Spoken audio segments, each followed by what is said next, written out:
Menyusul PKS dan Nasdem, akhirnya PKB memutuskan tetap bergabung dengan Gerindra Prabowo Subianto dan tentu saja dalam Pilkada Jakarta akan mengikuti Koalisi Indonesia Maju Plus, yakni mengusung Ridwan Kamil.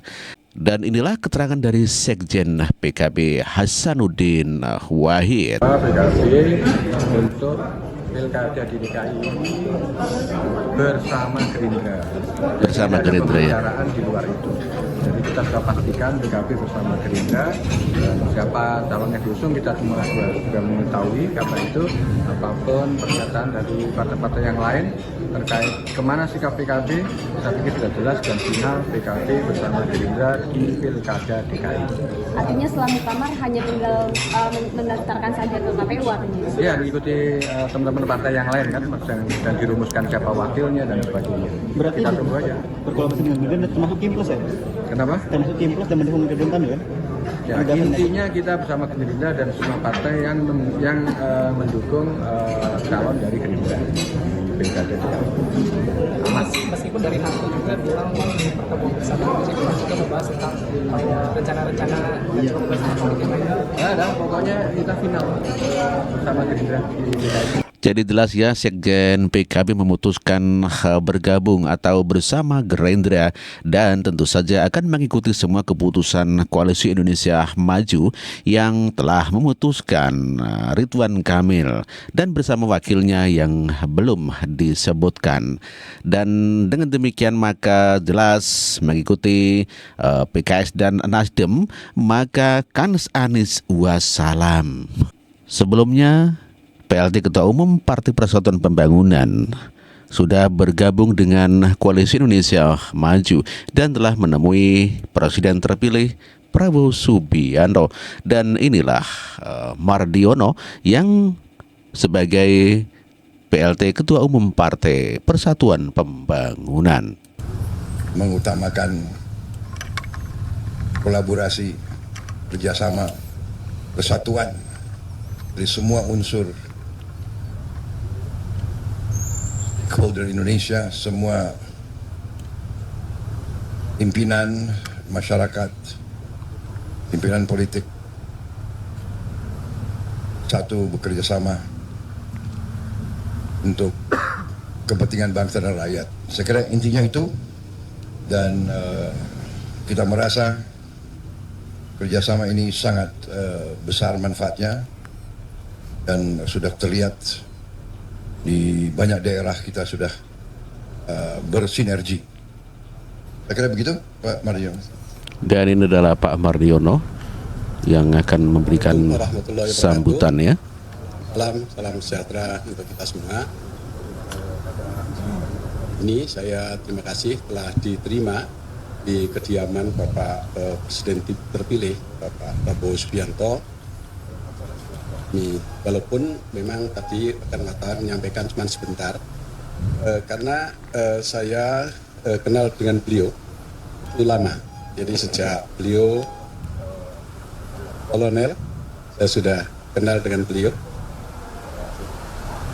Di luar juga sesungguhnya itu sering bertemu. Jadi kalau bertemu ya tidak terlalu lama itu, yang penting poinnya sudah bisa kita selesaikan. Pada malam hari ini saya alhamdulillah diterima oleh Bapak Presiden terpilih Prabowo Subianto dalam rangka untuk menyampaikan dukungan. Kenapa?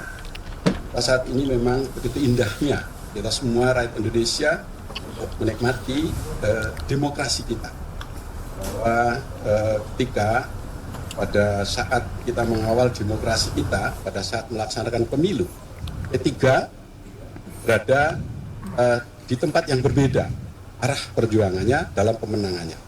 Tapi karena itu sudah kita lakukan, sudah kita selesaikan, dan sudah ada keputusan Partai Persatuan Pembangunan tidak ada alasan lain, yaitu harus mendukung kepada. Itulah Pak Mardiono yang mengatakan bahwa P3 harus mendukung pemerintahan yang sah Prabowo Gibran. Dan tentu saja ini menambah kekuatan Koalisi Indonesia Maju.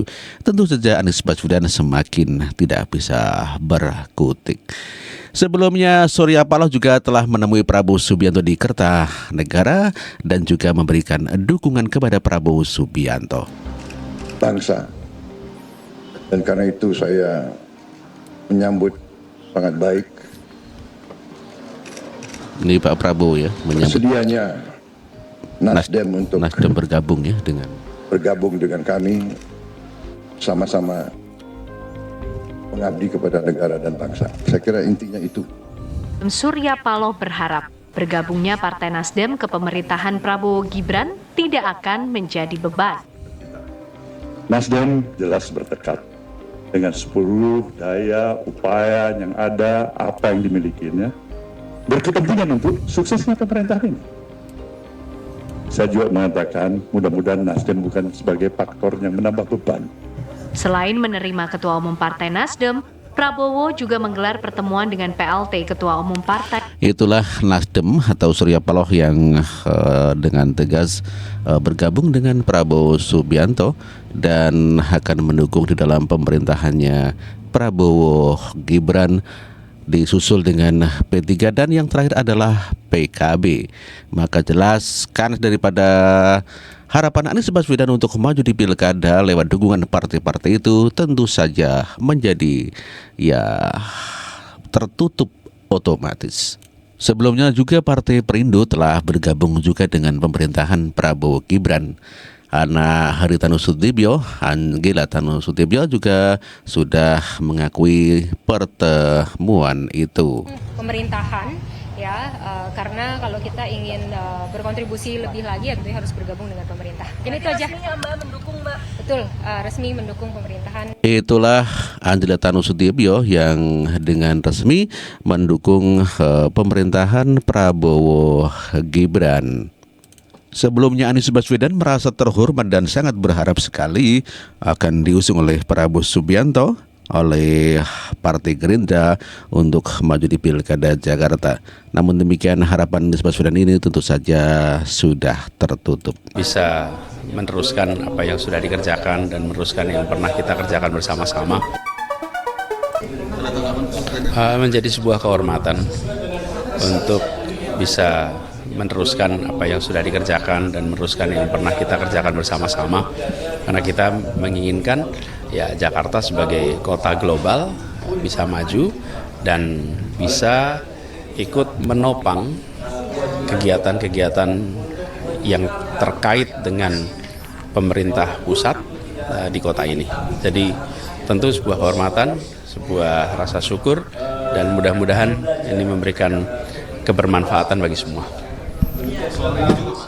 Ya, itulah Anies Baswedan yang dengan sangat berharap mendapatkan dukungan dari Prabowo Subianto. Namun demikian Prabowo Subianto sepertinya sangat sakit hati atas penilaian 11 dari 100 sehingga tidak mungkin Prabowo akan memberikan dukungan kepada Anies Baswedan. Sedih sekali kemarin di Jakarta dikasih nilai rendah. Saya dikasih nilai 11 dari 100.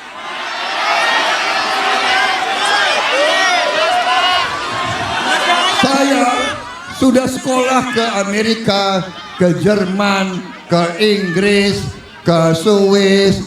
Belum pernah ada guru sejahat itu.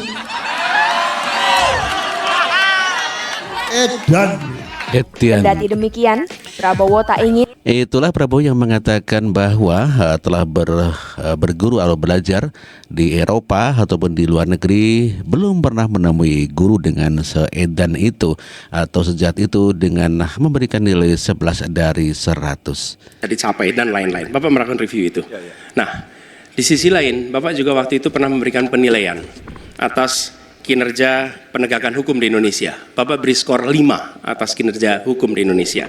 Pertanyaannya sekarang terkait dengan pertahanan, berapa skor yang Bapak berikan atas kinerja Kementerian Pertahanan yang dipimpin oleh Bapak Prabowo? Silakan Pak Ganjar. Baik, masih ada waktunya Pak Anies? Cukup Pak Anies? Cukup.